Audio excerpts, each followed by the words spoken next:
C'est pas lourd, hein? Non, non, c'est pas lourd. C'est pas lourd. Vous savez, quand vous revenez comme ça quand vous revenez du marché, vous portez les commissions. C'est pas lourd, vous allez jusqu'à la voiture, peut-être, jusqu'au vélo. Mais si vous deviez les porter pendant, je sais pas moi, pendant 20 minutes, 30 minutes, 1 heure, 2 heures, ça, là, ça pèserait 1 tonne. 1 tonne. C'est très lourd. Un petit peu comme les petits ennuis, vous savez, les trucs qui nous arrivent, les petits tracas tous les jours, là, c'est... je sais pas, moi, petite mycose, hein, ou alors un collègue un peu chiant, ou alors les fins de mois difficiles, ou alors une belle-mère récalcitrante, je sais pas, moi... Vous savez, tous ces trucs que vous voudriez faire, là, tous ces encombrements dans la maison. Là, moi, j'aimerais bien aussi ranger ma maison. Et puis, tous ces trucs-là, ben voilà, on se résigne. On se résigne, on veut pas s'y attaquer, quoi. C'est un sentiment d'impuissance générale, quoi. On garde ça comme ça. Ça, c'est la voie de la paresse. La voie de la paresse, c'est-à-dire, je n'agis pas, je fais rien, je laisse faire. Ça, peut-être, c'est une question de temps, ça finira bien par disparaître. Mais ça disparaît pas. Ça disparaît pas, vous compensez. Vous compensez, vous aimez bien... vous savez, après une dure journée, hein, je rentre à la maison, moi je me fais un petit G&T, hein, et puis il y a des fois j'ai vraiment envie de boire. Ou alors, on fume. Vous fumez? Ou alors, je fume un petit joint aussi, hein. Ou alors on s'avachit devant la télé. Ah, ça c'est bien la télé. Ah, ça c'est bien. Puis en plus, on peut zapper quand ça s'emmerde, si c'était comme ça dans la vie. Et puis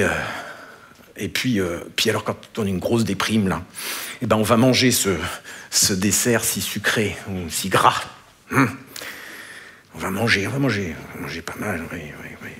Puis alors, quand on veut avancer quand même, on veut quand même avoir l'impression de faire quelque chose, alors on va acheter. On va aller consommer. Comme ça, on aura l'impression d'avoir avancé. J'ai acheté un truc. J'ai acheté ce dernier gadget. Je me demande comment je n'ai pas pensé avant ce truc-là. Les gadgets technologiques, par exemple. Et tout ça, en fait, si vous réfléchissez, ça nourrit le monde dans lequel nous vivons. Ce monde que... Enfin, vous pouvez le constater, il est quand même un petit peu malade. Je ne vous parle pas de la santé. Bon, j'écris aussi sur la santé et l'alimentation.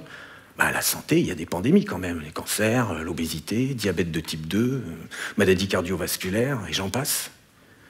Puis il y a de la violence quand même. Vous savez, la violence... Parce que quand on victimise, quand on se prend pas en main, ben, qui c'est le responsable de ça? Ben, c'est les autres. Alors, c'est le gouvernement. Que fait le gouvernement? Les politiques, tous pourris. Le fisc, la pression fiscale, ça suffit pas. Les étrangers, les étrangers, hein. Les réfugiés, tiens, les réfugiés, c'est de leur faute tout ça. Bon, quand il n'y a plus personne à blâmer, on blâme ses voisins. Mes voisins, les voisins. Ça, c'est quoi? Ça engendre, c'est du jugement, ça engendre la violence. Donc tout ce que vous voyez dans le monde aussi, les guerres, tout ça, au départ, c'est ça. Ce monde qui est malade, c'est aussi... si je veux consommer, je surconsomme. On surconsomme tout d'ailleurs, et on achète plein de choses, on a besoin d'argent pour acheter tout ça. Alors il faut faire de l'argent, hein, la course à la richesse, la course à l'échalote, toutes ces choses-là. Et donc, on ne respecte pas l'environnement dans lequel on vit, on ne respecte pas ni même l'humain, il faut que ça crache. Et ça, c'est la voie de la paresse. Et en fait, la réponse du discours écologique, c'est non. Je suis un petit peu déprimé, là. Je vais me faire 15 jours à l'île Maurice. Non! Je vais faire un tour en bagnole. Non! Bon, je vais aller m'acheter un iPhone. Non! Bon, bref, la réponse écologique, c'est la bougie. Et je vis comme un moine. Je peux plus rien faire. petit coca? Non! Bon, ok. Pas de coca, j'ai multinational. Alors moi, ce que je vous propose, j'ai écrit un petit bouquin. J'ai écrit un petit bouquin qui s'appelle Divin quotidien. Voilà, je vous propose l'écologie du soi. Alors l'écologie du soi, c'est assez simple à comprendre. C'est un petit peu plus difficile à mettre en œuvre. C'est 3 étapes. La première étape, c'est s'éveiller. Et ensuite, c'est se motiver. Et ensuite, c'est agir.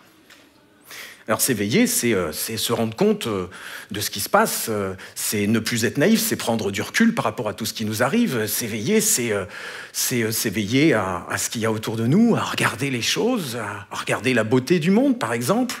S'éveiller, c'est se rendre compte, ne pas être naïf. Les réseaux sociaux, tout ça, il ne faut pas être naïf. S'éveiller, c'est finalement conscientiser les choses. Alors, se motiver, pour se motiver, alors il va falloir chercher de l'énergie, parce qu'il va falloir chercher de la volonté, il va falloir travailler sur sa volonté, tromper sa paresse. Se motiver, c'est trouver son pourquoi. Donc ça demande quand même un petit travail, parce que votre pourquoi, il vous sera très utile. Et puis agir, mais il y a plein de choses qu'on peut faire. Sur ses relations, on fait le ménage un petit peu, on arrête les relations toxiques. Dans sa maison, on fait le ménage, allez, on débarrasse les choses, là, on vit avec moins de choses. C'est par exemple se bousculer, sortir de sa zone de confort. Apprenez des choses, apprenez des nouvelles choses. Il y a plein de livres, dont celui-là, qui peuvent changer votre vie. Plein de livres, des gens qui ont écrit des livres. Je ne vais pas vous faire... Bon, vous connaissez Eckhart Tolle, vous connaissez James Redfield, vous connaissez Stephen Covey, vous connaissez Jean-Jacques Crèvecoeur, plein de bouquins. On peut agir aussi dans la spiritualité. On peut avoir des moments de bonheur, toutes ces choses-là. En fait, l'écologie du soi, c'est assez simple à pratiquer. Si vous montez là, fermez les yeux, puis montez comme Superman, là. Vous montez, puis vous voyez la Terre. En fait, la planète, elle n'est pas malade. Elle va très bien s'en sortir, sans nous. C'est nous qui sommes malades. Jodorowsky dit, pour soigner le monde, pour guérir le monde, il faut d'abord guérir chacun d'entre nous. La transition passe par notre transition intérieure. Je vous souhaite un divin quotidien. Hugues Belin, merci Hugues.